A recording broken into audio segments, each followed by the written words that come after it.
ಇರುವಂತಹದ್ದು 2 of swords ಬಂದಿದೆ. ಯಾವುದೋ ಕೆಲವು ವಿಚಾರಗಳಲ್ಲಿ ಹೇಗೆ ಡಿಸಿಷನ್ಸ್ ನ ತಗೋಬೇಕು, ಏನ್ ಮಾಡ್ಬೇಕು, ಹೇಗ್ ಮಾಡಿದ್ರೆ ಏನಾಗತ್ತೆ. ಕೆಲವೊಬ್ಬರಿಗೆ 2 ಆಪ್ಷನ್ಸ್ ಗಳಿರುವಂತಹದ್ದು ರೆಪ್ರೆಸೆಂಟ್ ಆಗ್ತಾ ಇದೆ, ಅಥವಾ ಕೆಲವೊಂದು ಆಪ್ಷನ್ಸ್ ಗಳು ನಿಮ್ಮಲ್ಲಿ ಇರುವಂತಹದ್ದು ರೆಪ್ರೆಸೆಂಟ್ ಆಗ್ತಾ ಇದೆ. ಸೊ ಅದಕ್ಕೆ ನಿಮ್ಗೆ ಸ್ವಲ್ಪ ಕಷ್ಟ ಆಗ್ತಾ ಇದೆ. ಕೆಲವೊಂದು ಡಿಸಿಷನ್ಸ್ ಗಳನ್ನ, ನಿರ್ಧಾರಗಳನ್ನ ಮಾಡೋದು ನಿಮ್ಗೆ ಸ್ವಲ್ಪ ಕಷ್ಟ ಆಗ್ತಾ ಇರುವಂತಹದ್ದು ಬಾಟಮ್ ಆಫ್ ದ ಡಕ್ ಅಲ್ಲಿ ರೆಪ್ರೆಸೆಂಟ್ ಆಗ್ತಾ ಇದೆ. ನಿಮ್ಮ ಲವ್ ರಿಲೇಶನ್ಶಿಪ್ ಹೇಗಿತ್ತು ಅನ್ನೋದನ್ನ ನೋಡೋದಾದ್ರೆ ಚೆನ್ನಾಗಿ ರೆಪ್ರೆಸೆಂಟ್ ಆಗ್ತಾ ಇದೆ. Ace of cups, queen of wands and magician card ಬಂದಿದೆ. ನಿಮ್ಮ ಲವ್ ಲೈಫಿನ ವಿಚಾರವಾಗಿ ಯಾವುದೇ ರೀತಿಯ ಪಾಸ್ಟಿನಲ್ಲಿ ತೊಂದರೆ ಇದ್ದಿದ್ದು ರೆಪ್ರೆಸೆಂಟ್ ಆಗ್ತಾ ಇಲ್ಲ. ನೀವು ತುಂಬಾ ಚೆನ್ನಾಗಿದೆ, ಒಂದು ಕ್ಯೂರಿಯಾಸಿಟಿ ಇತ್ತು, ಬಹಳಷ್ಟು ತುಂಬಾನೇ ನೀವು ಲವ್ ಲೈಫಿನ ವಿಚಾರದಲ್ಲಿ ಬಂದಾಗ ನೀವು ನಿಮ್ಮ ಲವ್ ಲೈಫಿನಲ್ಲಿ ತುಂಬಾನೇ ಮಾತಾಡಿದ್ದೀರಾ. ನೀವಿಬ್ರು ತುಂಬಾ ಟಾಕ್ಟಿವ್ ಆಗಿ ಇಬ್ರು ಕೂಡ ತುಂಬಾ ಚೆನ್ನಾಗಿ ಮಾತಾಡಿದ್ದೀರಾ. ಅಟ್ ಪ್ರೆಸೆಂಟಿನಲ್ಲೂ ಕೂಡ ನಿಮ್ಮ ಲವ್ ಲೈಫಿನ ವಿಚಾರದಲ್ಲಿ ಯಾವುದೇ ರೀತಿಯ ತೊಂದರೆಗಳು ಕೂಡ ಇಲ್ಲೇನು ರೆಪ್ರೆಸೆಂಟ್ ಆಗ್ತಾ ಇಲ್ಲ. The Impress card, the emperor and page of swords ಬಂದಿದೆ. ನಿಮ್ಮ ಲವ್ ಲೈಫಿನ ವಿಚಾರದಲ್ಲಿ ಒಂದು ರಾಜ ರಾಣಿ ತರ ರೆಪ್ರೆಸೆಂಟ್ ಆಗ್ತಾ ಇದೆ. ಇಂಪ್ರೆಸ್ ರೆಪ್ರೆಸೆಂಟ್ ಮಾಡೋದೇನೋ ಕ್ವೀನ್ ಅನ್ನ ರೆಪ್ರೆಸೆಂಟ್ ಮಾಡುತ್ತೆ, ಎಂಪರರ್ ರೆಪ್ರೆಸೆಂಟ್ ಮಾಡೋದೇನೋ ಕಿಂಗ್ ಅನ್ನ ರೆಪ್ರೆಸೆಂಟ್ ಮಾಡುತ್ತೆ. ಒಂದು ರಾಜ ರಾಣಿ ಅನ್ನೋ ತರ, ಒಂದು ಮೇಡ್ ಫಾರ್ ಈಚ್ ಅದರ್ ಅನ್ನೋ ತರ ನಿಮ್ಮ ರಿಲೇಶನ್ಶಿಪ್ ಇರುವಂತಹದ್ದು ಅಟ್ ಪ್ರೆಸೆಂಟಿನಲ್ಲೂ ಕೂಡ ಪ್ರೆಸೆಂಟ್ ಆಗ್ತಾ ಇದೆ.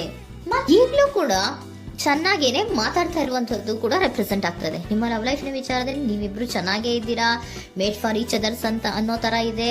ನೀವು ಬಹಳ ಶಾಂತತೆಯಿಂದ ಇದ್ರೆ ಅವರು ತುಂಬಾ ಪ್ರಾಕ್ಟಿಕಲ್ ಆಗಿ ಯೋಚನೆ ಮಾಡ್ತಾರೆ. ನೀವು ಒಂದಕ್ಕೊಬ್ರಿಗೂ ಹೊಂದಾಣಿಕೆ ಅನ್ನೋದು ತುಂಬಾ ಚೆನ್ನಾಗಿದೆ, ಯಾವುದೇ ರೀತಿ ತೊಂದರೆ ಇಲ್ಲ. ಈಗಲೂ ಕೂಡ ನೀವು ಆವಾಗ್ಲೂ ಹಿಂದೆನೂ ಮಾತಾಡ್ತಾ ಇದ್ರಿ, ಈಗಲೂ ಕ್ಯೂರಿಯಾಸಿಟಿಯಿಂದ, ಬಹಳ ಇಂಥ್ಯೂಸಿಯಾಸಮ್ ಇಂದ ಈಗಲೂ ಕೂಡ ನೀವು ಚೆನ್ನಾಗೇನೆ ಮಾತಾಡ್ತಾ ಇರುವಂತಹದ್ದು ರೆಪ್ರೆಸೆಂಟ್ ಆಗ್ತಾ ಇದೆ. ಯಾವುದೇ ರೀತಿಯ ತೊಂದರೆಗಳಿಲ್ಲ, ಸೂಪರ್. ಇಮಿಡಿಯೇಟ್ ಫ್ಯೂಚರ್ ಏನ್ ರೆಪ್ರೆಸೆಂಟ್ ಆಗ್ತಾ ಇದೆ?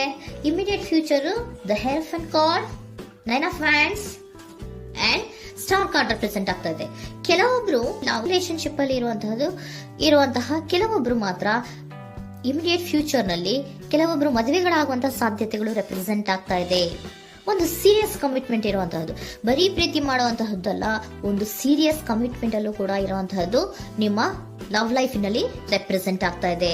ಮತ್ತೆ 9 ಆಫ್ ವ್ಯಾಂಡ್ಸ್ ಏನಪ್ಪಾ ಅಂದ್ರೆ, ನೀವು ಇಷ್ಟು ದಿನದಿಂದ ಮಾಡ್ಕೊಂಡು ಪ್ರೀತಿಸ್ಕೊಂಡು ಬಂದಿದ್ವಿ, ಇಬ್ರಿಗೂ ಅಡ್ಜಸ್ಟ್ಮೆಂಟ್ ಇದೆ, ಇಬ್ರಿಗೂ ಹೊಂದಾಣಿಕೆ ಇದೆ, ಏನಾಗುತ್ತಪ್ಪ ಅಂತ ಸ್ವಲ್ಪ ನೀವು ಯೋಚನೆಯನ್ನ ಮಾಡ್ತಾ ಇದ್ದೀರಾ ಈ ಲಾಸ್ಟ್ ಮೂಮೆಂಟ್ ಅಲ್ಲಿ. ಬಟ್ ಯೋಚನೆಯನ್ನ ಮಾಡುವಂತಹ ಅವಶ್ಯಕತೆ ಇಲ್ಲ. ನಾನು ಇದಕ್ಕೆ ಒಂದು ಕ್ಲಾರಿಫಿಕೇಶನ್ ಕಾರ್ಡ್ ಅನ್ನ ತಗೊಂಡಾಗ ಸನ್ ಕಾರ್ಡ್ ಬಂದಿದೆ. So sun is represented by light. ನಿಮ್ಮ ಲವ್ನಲ್ಲಿ ಒಂದು ಪಾಸಿಟಿವ್ ಲೈಟ್ ಇದೆ. ಸೊ ಹೆದರುವಂತಹ ಅವಶ್ಯಕತೆ ಏನೂ ಇಲ್ಲ. ಸ್ಟಾರ್, ಸನ್ ಬಂತು, ಸ್ಟಾರ್ ಬೇರೆನಾ? ಸ್ಟಾರ್ ನಿಮ್ಮ ಲವ್ ಲೈಫಿನ ವಿಚಾರದಲ್ಲಿ ಸ್ಟಾರ್ ಕೂಡ ಇದೆ. ಕೆಲವೊಬ್ಬರಿಗೆ ಮದುವೆ ಕೂಡ ಆಗುವಂತಹ ಸಾಧ್ಯತೆಗಳು ನಿಮ್ಮ ಲವ್ ಲೈಫಿನ ವಿಚಾರದಲ್ಲಿ ರೆಪ್ರೆಸೆಂಟ್ ಆಗ್ತದೆ. ಯಾವುದೇ ರೀತಿಯ ನೆಗೆಟಿವ್ ಆಗಿರುವಂತಹದ್ದು ಏನೂ ಬಂದಿಲ್ಲ, ಆಲ್ ಪಾಸಿಟಿವ್ ಕಾರ್ಡ್ಸೇ ಬಂದಿದೆ. ಲವ್ ಲೈಫಿನ ವಿಚಾರದಲ್ಲಿ ಯಾವುದೇ ರೀತಿಯ ತೊಂದರೆಗಳು ಇದ್ದ ಹಾಗೆ ಕಾಣಿಸ್ತಾ ಇಲ್ಲ. ಬಟ್ ನೀವು ಸ್ವಲ್ಪ ಕೆಲವೊಂದು ಏನ್ ಮಾಡೋದು ಅಂತ ಸ್ವಲ್ಪ ನೀವು ಆಲೋಚನೆಯನ್ನ ಮಾಡ್ತಾ ಇರುವಂತಹದ್ದು, ಸ್ವಲ್ಪ ಕೆಲವೊಂದು ನಿರ್ಣಯಗಳನ್ನ ಮಾಡೋದಕ್ಕೆ ಸ್ವಲ್ಪ ಕಷ್ಟ ಆಗ್ತಾ ಇರುವಂತಹದ್ದು ರೆಪ್ರೆಸೆಂಟ್ ಆಗ್ತಾ ಇದೆ ಅಷ್ಟೇ. ಅಷ್ಟನ್ನ ಬಿಟ್ಟರೆ ನಿಮ್ಮ ಲವ್ ಲೈಫಿನ ವಿಚಾರದಲ್ಲಿ ಯಾವುದೇ ರೀತಿಯ ತೊಂದರೆಗಳೇನು ಇಲ್ಲಿ ರೆಪ್ರೆಸೆಂಟ್ ಆಗ್ತಾ ಇಲ್ಲ. ಏಂಜಲ್ ಗೈಡೆನ್ಸ್ ಏನ್ ಹೇಳ್ತಾ ಇದ್ದಾರೆ? ನಿಮಗೆ ಫಸ್ಟ್ ಕಾರ್ಡ್ ಕೊಟ್ಟಿರುವಂತಹದ್ದು ಏಂಜಲ್ ಗೈಡೆನ್ಸ್ ಅವರು ಇನ್ ದ ನಿಯರ್ ಫ್ಯೂಚರ್, ಸದ್ಯದಲ್ಲಿಯೇ ಎಲ್ಲವೂ ಕೂಡ ನೀವು ಅನ್ಕೊಂಡಿದ್ದ ತರನೇ ಆಗುತ್ತೆ. ಏಂಜಲ್ ಗೈಡೆನ್ಸ್ ಕೊಡ್ತಾ ಇರೋದು ಬಿ ಅಸರ್ಟಿವ್. ಯಾಕೆ ಬಿ ಅಸರ್ಟಿವ್ ಅಂತ ಕೊಟ್ಟಿದ್ದಾರೆ? ಇಲ್ಲಿ ಸ್ವಲ್ಪ ಡಿಸಿಷನ್ಸ್ ನ ಮಾಡೋದು ಕಷ್ಟ ಆಗ್ತಾ ಇದೆ ಅಲ್ವಾ ನಿಮ್ಗೆ, ಸೊ ಎನರ್ಜಿಯಲ್ಲಿ. ಸೊ ಅದಕ್ಕೆ ಹೇಳ್ತಾ ಇದ್ದಾರೆ ದೃಢವಾಗಿರು, ಆತ್ಮವಿಶ್ವಾಸದಿಂದ ಇರು, ಯಾವುದಕ್ಕೂ ನೀವು ಹೆದರ್ಕೋಬೇಡ ಅಂತ ಹೇಳ್ತಾ ಇದ್ದಾರೆ. ಪೀಸ್ಫುಲ್ ರೆಸಲ್ಯೂಷನ್, ಎಲ್ಲವೂ ಕೂಡ ಶಾಂತಿಯುತವಾಗಿಯೇ ಮುಗಿಯುತ್ತೆ, ನೀನೇನಕ್ಕೂ ಯೋಚನೆಯನ್ನ ಮಾಡಬೇಡ. ಮೆಡಿಟೇಷನ್ ಬ್ರಿಂಗ್ ಆನ್ಸರ್, ಮೆಡಿಟೇಷನ್ ಇಂದ ನಿಮ್ಗೆ ಆನ್ಸರ್ ಗಳಿರುತ್ತೆ. ಸ್ವಲ್ಪ ಕೂಲ್ ಆಗಿರಿ, ಸಮಾಧಾನವಾಗಿರಿ. ಲವ್ ಲೈಫಿನಲ್ಲಿ ಯಾವುದೇ ರೀತಿಯ ಹಿಂದೆಯೂ ಇರಲಿಲ್ಲ, ಈಗಲೂ ಇಲ್ಲ, ಮುಂದೆಯೂ ಕೂಡ ನಿಮ್ಗೆ ಯಾವುದೇ ರೀತಿಯ ತೊಂದರೆಗಳು ರೆಪ್ರೆಸೆಂಟ್ ಆಗಿಲ್ಲ. ಖುಷಿಯಿಂದ ಇರಿ. ಕೆಲವೊಬ್ಬರಿಗೆ ಮ್ಯಾರೇಜ್ ಅನ್ನು ಕೂಡ ಇಲ್ಲಿ ರೆಪ್ರೆಸೆಂಟ್ ಮಾಡ್ತಾ ಇದೆ. ಮತ್ತೆ ಕೆಲವೊಬ್ಬರಿಗೆ ಸೀರಿಯಸ್ ಕಮಿಟ್ಮೆಂಟ್ ಸಿಗುವಂತಹ ಸಾಧ್ಯತೆಗಳು ರೆಪ್ರೆಸೆಂಟ್ ಆಗ್ತಾ ಇದೆ.